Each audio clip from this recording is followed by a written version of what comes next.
Hello, everyone, and welcome to EDUCAUSE Shop Talk. I'm Sophie White. I'm a content marketing and program manager with EDUCAUSE, and I am a host for today's show. Hi, everybody. I'm Jenay Robert. I'm a senior researcher at EDUCAUSE, and I'm your co-host. Great. And we are really thrilled today to have a special guest with us on the show.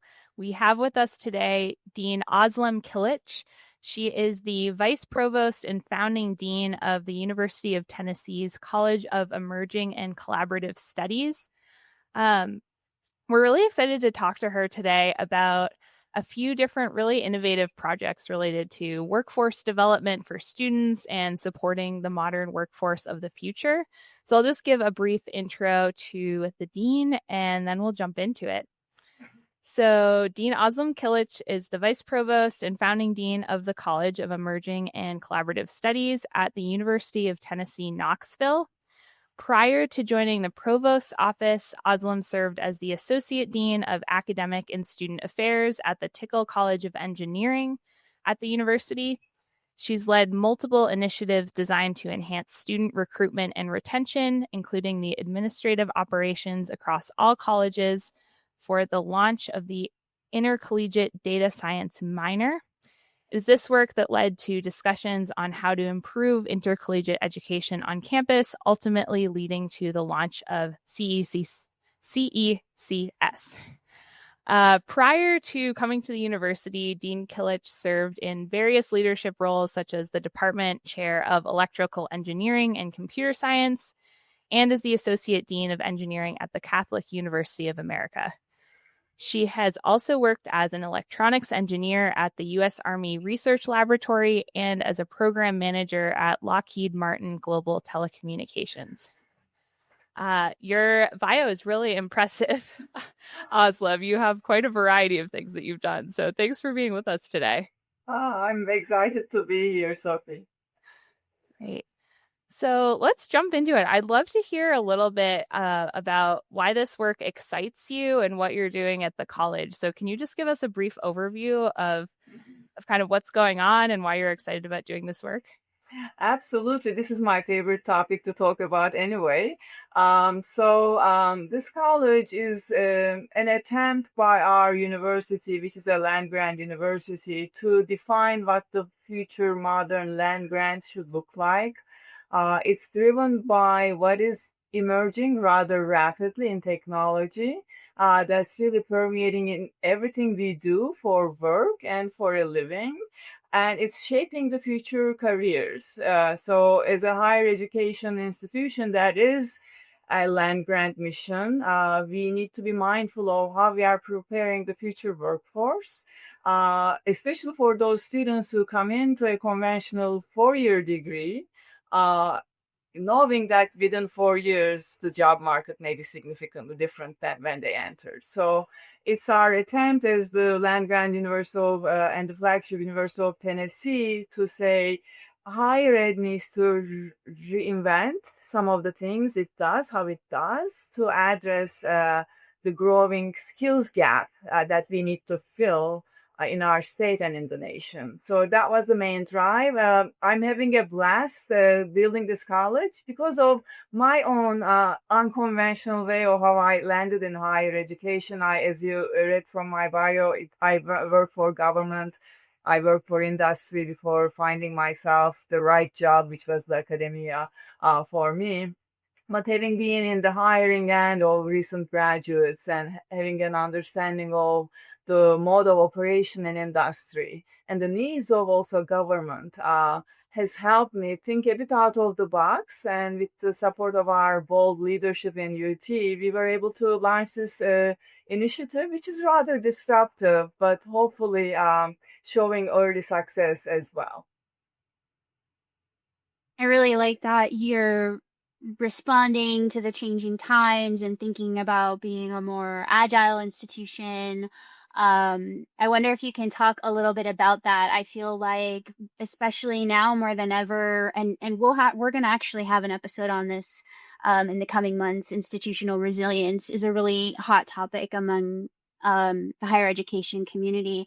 And I think part of that is doing exactly what you're doing, saying things are changing rapidly.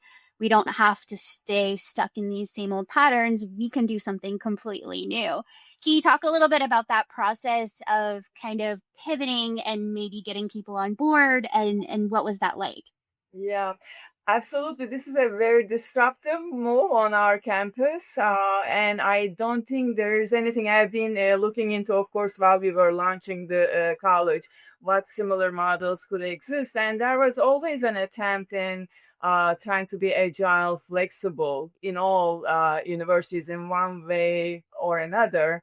But the speed of how it needs to be done is contrary to the conventional ways of how higher ed evolved, because we were meant to be very cautious, we were meant to be very thorough, right? So things to launch would take minimum a year, probably 2 years, and that you would see not many new degrees launching at the pace we are doing them in CECS, College of Emerging and Collaborative Studies right now. So I think the speed is very important, but also the concept of these new emerging technology that really brings all conventional disciplines together. The emerging techs like AI, data science, cyber, they're applying to all degree programs. And as a result, they are, in our minds, a collusion is happening between these conventional structures, and new possibilities are emerging that don't necessarily fit easily in these conventional structures. So we also wanted to have a structural change that will enable these rapid developments, bringing expertise from all across campus together, because these topics will not only impact one discipline.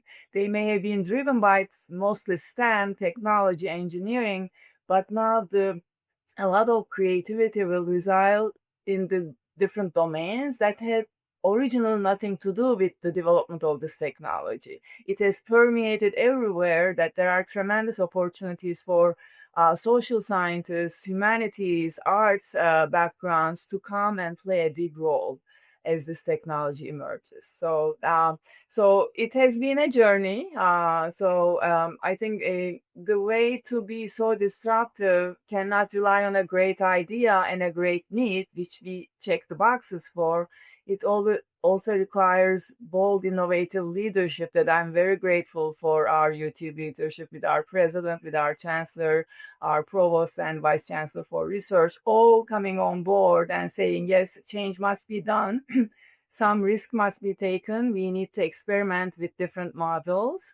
And that was important. What was also very important is that will tie us to our volunteer spirit at UT Knoxville, is that, all other leaderships on campus had to have an open mind, had to come to the table saying, with good intentions, let's look at this together, because it's going to change how all other causes are also functioning when it comes to these topics. So I think stars aligned a bit for us at UT, and we are still figuring things out, because when something that disruptive happens, all the policies we have come to know are different for a structure that doesn't fit in the norm. So we are continuing to evaluate structures, processes, procedures to make this as seamless as possible.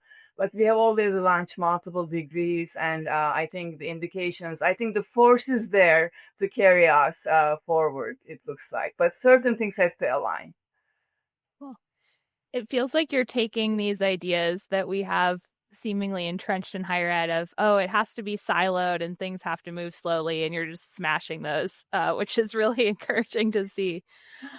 I'm curious. So I'm thinking, for folks I've worked with before, one of the things that I manage at EDUCAUSE is the showcase series, and we collect different resources. And for me, there's always this tension, and we run showcases usually annually about strategic planning too, and trying to think about how you can plan long into the future while building in agility is such a tricky thing, I think, because you have to set up these well-planned structures, but they're obviously in service of agility. So I'm curious, how do you do that? How do you build agility and transformation and innovation into your process? It is a bit intentionally chaotic in our operation. I have a mark that says chaos leader. So, I mean, you have to embrace and have find comfort in a bit chaos, because you cannot say in the next 5 years, this is how it's gonna look like. This is the best way to describe what we are doing with CECS is it's a startup in higher ed. And that's really what it is. It's going to continuously evolve. And our name is emerging, not emerged, I always say, because the moment we have successfully finished one thing, we take a moment to celebrate, and then we continue looking forward, because it is not stopping. So therefore we cannot. So it has to be done at a fast pace, and it takes the kind of mindset that enjoys, finds comfort in that. And my team is amazing. We have a small team, but with the right mindset that we embrace a little bit of chaos. We know that our roles and responsibilities will not be set for the next 5 years. As a startup, we need to sometimes be jack of all trades. We need to be constantly listening to our stakeholders, and we have many, both on campus, both external to the campus. So it's a constant feedback loop and constant continuous improvement model that we embrace. And that's important to say. We're gonna, of course, as we are building the plane while we fly, we're gonna make some mistakes. As long as it's not a big crash, it's okay. I wonder if, oh, go ahead, Sophie. No, you looked like you were going to say something. So Yeah, that was the wheels turning in my mind. I wonder if you can talk a little bit about any of the resistance that you encountered and are maybe still encountering. I'm thinking about how people listening or watching this might want to engage in something similar, but struggle with various types of resistance that we're all familiar with. So who were your naysayers in the beginning? Not, you don't have to call them by name, but in general, what kind of resistance did you and maybe are still encountering, and how did you deal with that? It is like with any major change, right? I mean, and it's healthy. The naysaying is a healthy start, because you need to understand where they are coming from. I think the mindset should be everybody's coming to the table with good intentions. One has to keep embracing that mindset. It's easy to get us versus them mode, and which is not the case. We are serving the state as UT Knoxville, and CECS is serving our campus. So we always, even if there were naysaying in all fronts, it was coming from valid points, and some could be discussed and agreed upon that they weren't valid because it was a misunderstanding. Some remains valid, and we're keeping them in mind, but I think one needs to keep the momentum going. So you cannot stall if you agree that this is the right thing to do for the students and for the future workforce. And on campus, even if we may not fully agreed on everything and how we did things, I think there was never a question that this is the right thing for the students. And we held on to that. And also our mission as a university, that we are going to serve the state and its workforce needs. So if those two aligned, I think the rest was the details that we had to figure out. So I think identifying the bigger goal where we all had to agree on principles, and then having faith that the rest will fall in place, and keeping going, never stopping. it's amazing what refocusing on the mission can do to inspire people. I love that. I'm curious, thinking about this as maybe a startup within higher education. Startup culture is really wonderful for being innovative and exciting, and it's also famous for burnout culture and how stressful that type of constant change and uncertainty can be for employees. So I'm curious, how are you supporting your team and their mental health as you're being a startup within higher ed? And I'm partly asking this, we released our teaching and learning workforce research recently at EDUCAUSE. We have another workforce report coming out about cybersecurity and privacy in a bit, and an IT leadership one. And Jenay, you can probably talk more to this, but we keep seeing burnout come up in these workforce reports, at least within higher education staff. So this is a question based on the data that we're seeing.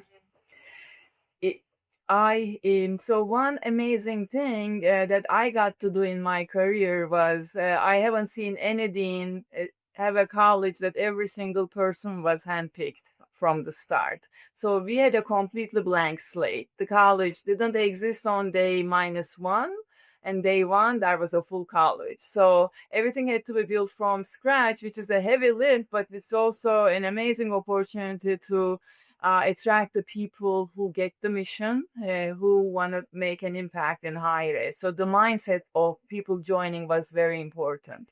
We worked very hard. Every single hire we had the conversation one-on-one. This is a startup, so it's not for the faint-hearted. But if it's the right mindset, this is the most fun I ever had in my career, and I'm hoping to have my staff that feeling as well. How do we do that? We will work hard, but we will also find our passion projects.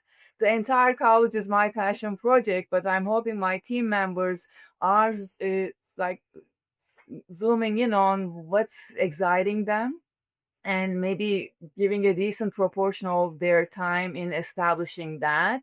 Everything is new. There's so much room for innovation. Creativity is abound in our corridor. So I think that is important to fit the right people for the right projects and roles. And since we are constantly evolving as a college, roles are evolving too. So people who were doing administrative assistant role may be moving to finance, which happened. And there's a lot of opportunities to grow within the organization as well. So having right mindset, encouraging creativity, rewarding innovation, and making sure people are matched.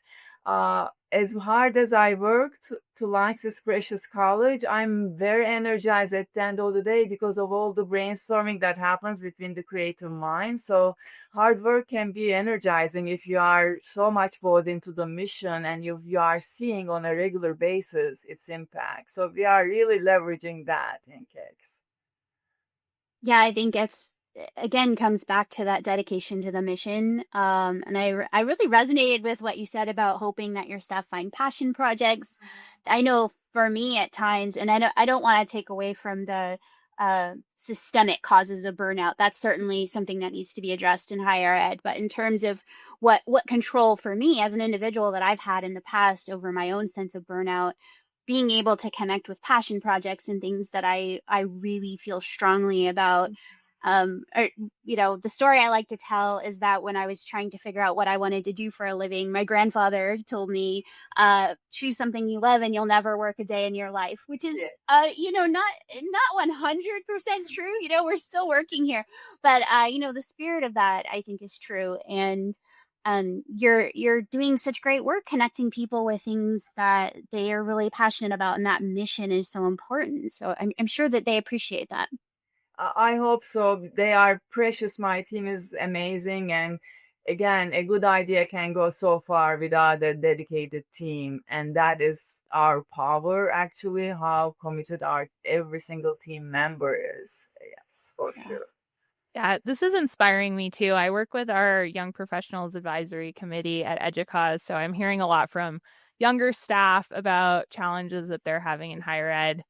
And it's making me think, now I'm going to reference another podcast, but we have an EDUCAUSE Rising Voices podcast, and that's the voice of our young professionals at EDUCAUSE. And we recorded one last year. Arancha Fernandez and Adriel Mendoza were our guests, and they're both early career professionals at various institutions. And something that they said stuck with me was that they wanted to be challenged but supported in their journey, that, they didn't want to just coast through and have it be easy, but at the same time, they didn't want to be completely left without support from their leadership. And it feels like that's what you're doing in order to energize folks and make sure that they have, some space for creativity, but also the structure and leadership they need. Absolutely what I'm aspiring to do. I'm hoping I'm successful and doing it to myself as well. Get out of the comfort zone, find the resources. But you cannot innovate, you cannot make change by being comfortable. So we are not always comfortable doing what we do in cakes, but we know it's necessary for our growth and for our impact on the future of higher ed. So yeah, that mindset is the right mindset. Absolutely. And it seems like your hiring practices had to change from maybe a traditional practice in order to communicate that to folks and look for a different mindset. So that's interesting. I wonder if we could talk a little bit about people who are watching or listening who want to do something innovative, maybe not as big as what you've accomplished or are accomplishing, but they have a smaller idea, or maybe they don't have the position of power to execute a giant idea like this. What can people do to start small? If they say, I want to revolutionize the way higher education works, but fill in the blank. What advice do you have for people, maybe like frontline staff, for example, faculty, that kind of thing? Yeah. First, I would say definitely keep that passion. We need that kind of thought. Definitely hang into that feeling. And starting small is actually the right way. The way that led to the establishment of CECS was actually with a minor in data science on our campus. So that helps exemplify the need, a potential solution, and that introduces you to the right-minded people who agree with you that something has to be done and who want to join you to do something. So you already, by that small initiative, established the launch group. And that's actually how CECS happened, because we were having conversations 5 years ago on campus about the need for the growing job market in data science and how we were struggling where it belonged. Well, the obvious answer in hindsight was it didn't belong anywhere because it touches everyone and it belongs its own. So we launched the first intercollegiate minor 5 years ago on data science. Was it successful? I don't think so, because what happened is the launch was great. We came up with 9 colleges working together, having 4 courses required and many electives. Wonderful, beautiful concept. When it comes to fitting it with the existing structures, it was a nightmare. Who owned it? Who's responsible teaching it? Who's scheduling the courses? And who's looking who's teaching? And whose work teaching load does it count for? There was no ownership. And that was a learning moment for us as a campus to say, how are we going to deal with this? Because students are flocking and we know industry had the need, so we have to have this program. It's the right thing to do. We just don't know where to fit it. So it's how we started a minor that we fit on under one college at the time. And then within 2 years, we realized as a campus also that it's not just data science. The emerging tech is coming at a faster speed at us. And if you want to replicate this, we cannot rely on this ad hoc method of doing things. So we need this new structure. And how do we brainstorm about it is obviously a lot of the people were from those initially who launched the data science. So small is the necessary step. It will help you exemplify the need. It will help you connect with the right people. It will help you understand the message you need to convey so you can get on to the next level. Jenay and I are laughing, I think, because we keep having these wonderful shop talk discussions this year, and it comes back to starting small and then building upon them. We were talking about so it often in relation to, climate and the environment and higher ed, and it also keeps coming back to governance too, making sure that we have the right governance models in place. So that's really helpful. And I love that you kind of, it sounds like exemplified this fail fast model of we're going to try some things and then fail at some of them and learn from it and make sure that we iterate on that to build something stronger in the future. Yeah, I heard the same thing. And I even looked over at Sophie's little box on the screen and was like, yeah, she's laughing at the same time I am. It's becoming such a theme. I feel like it could be like a subtitle of Shop Talks now. It's like the importance of small action. But that's so great and like to me, gives me a sense of optimism, because it is so frustrating when the world is changing so fast and so many things are outside of our sphere of control and even outside of our sphere of influence. That really focusing in on what is under my control, what can I execute, that does feel optimistic and hopeful to me. I think so too. One question I had that I've just been reflecting on is, I think we've been hearing a lot that higher ed needs to, at least in order, it depends at what you look at the goal of higher ed as, but one of them may be to prepare students for the future workforce. And we're feeling a disconnect between what the pedagogical approaches are and what students are learning in the classroom versus what the industry needs. So I'm curious, how are you collaborating with industry to make sure that you understand like what those current and, it sounds like, the future state of the workforce needs are, and how are you iterating on that once you learn new information? So that was our major stakeholder at launch, and that was the first engagement event we did. Was actually, we call it Career Catalyst now. We launched CECS with a big event where at that time I think 50 companies joined us to say, this is the concept, how do we do this? And it's been a signature event now.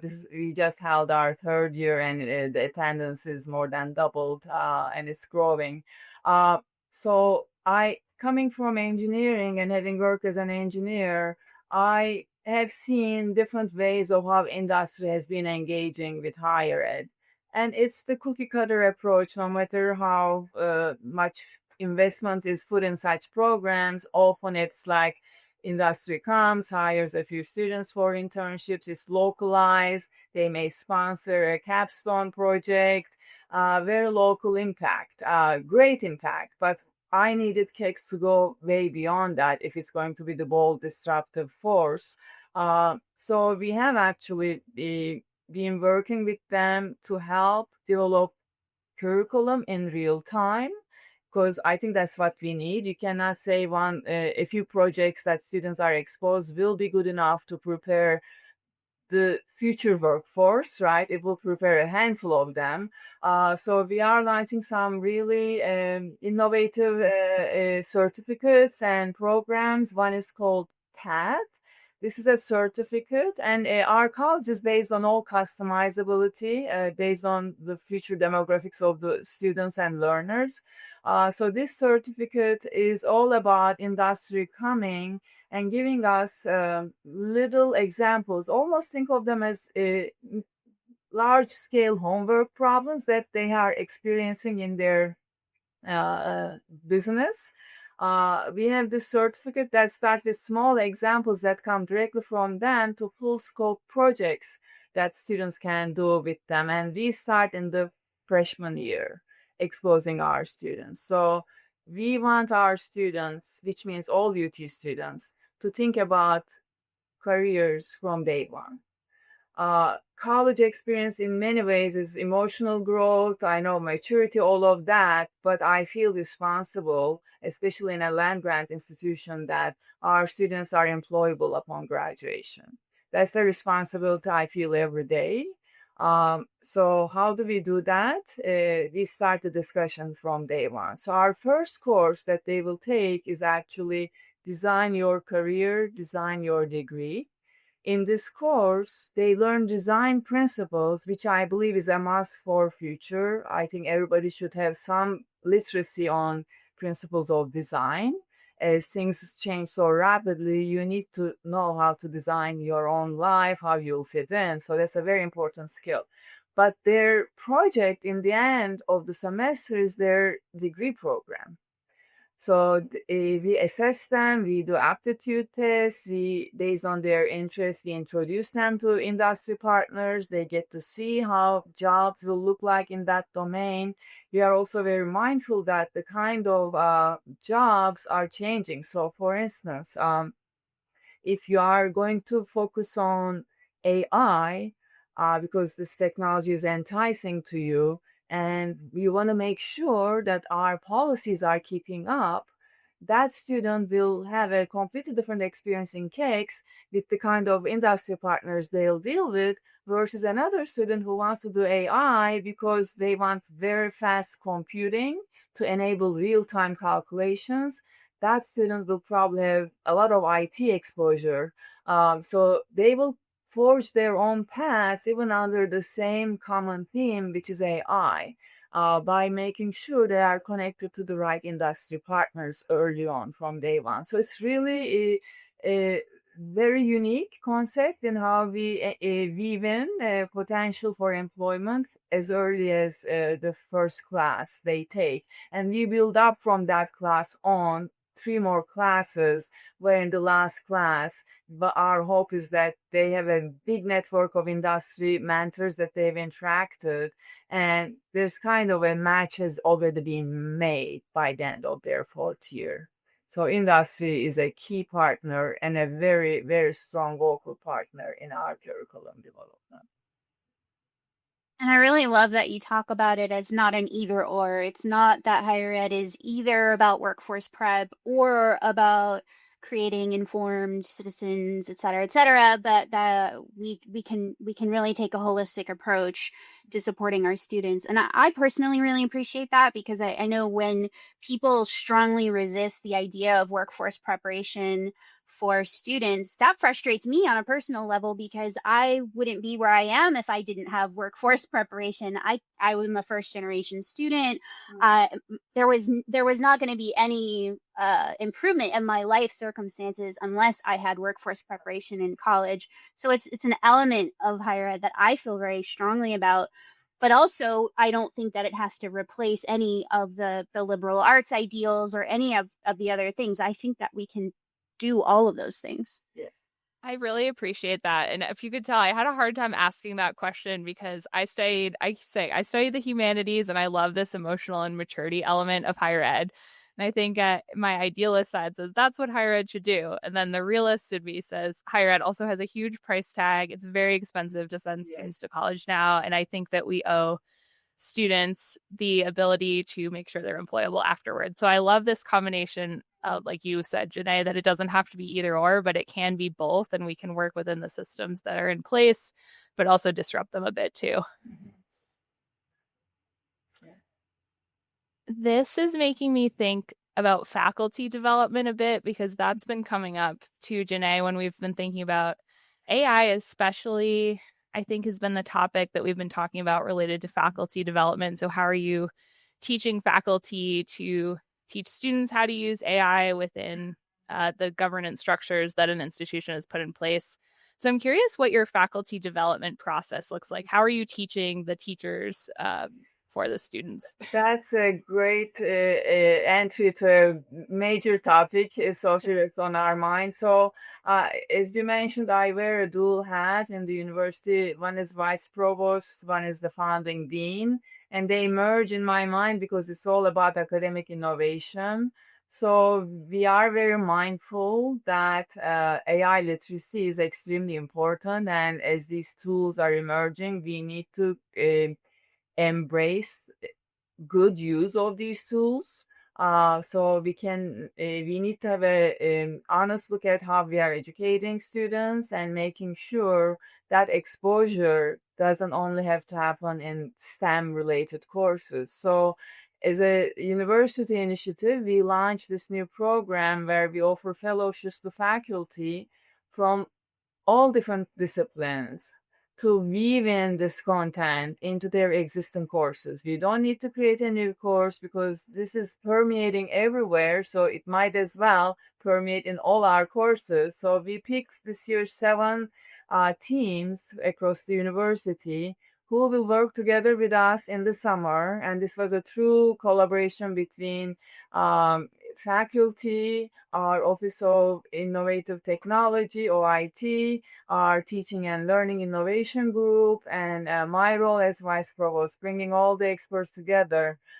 So we will provide resources for technology and teaching pedagogies to these faculty teams. they will weave in these concepts to their courses, which are often we pick those courses such that we have maximum enrollment. These are like entry-level courses, most of them.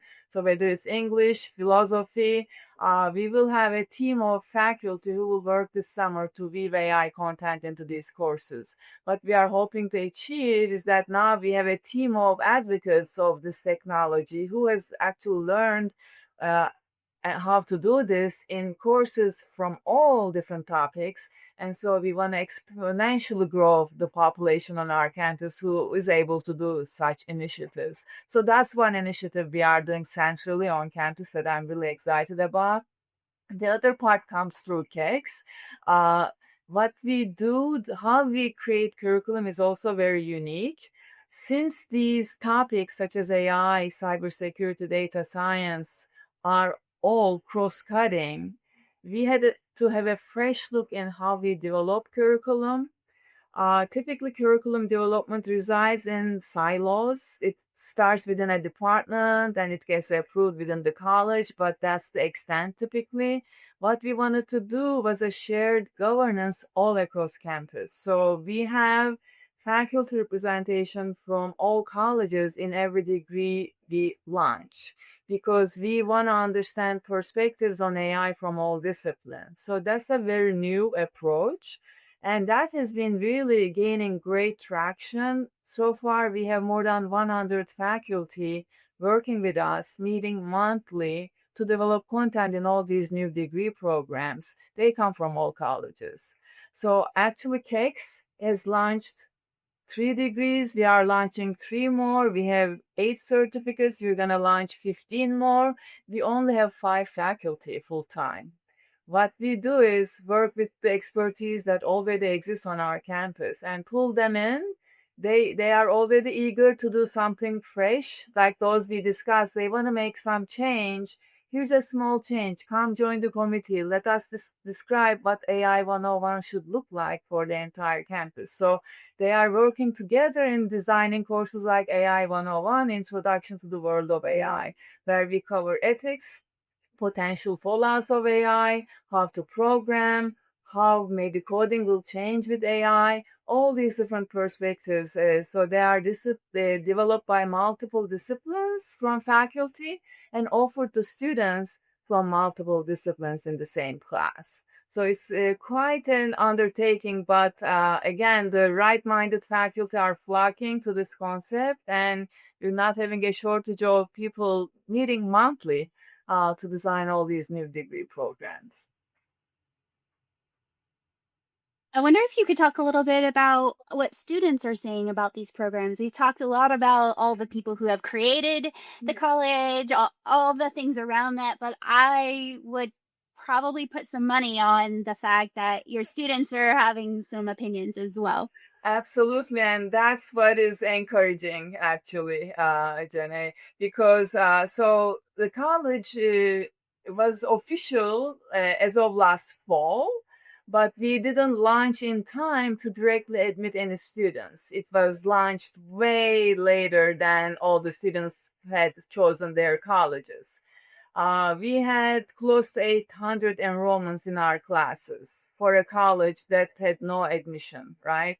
So this is the first fall, the coming fall, is where students know they can directly apply to our degree programs. And the enrollment numbers are double, trending more than double right now.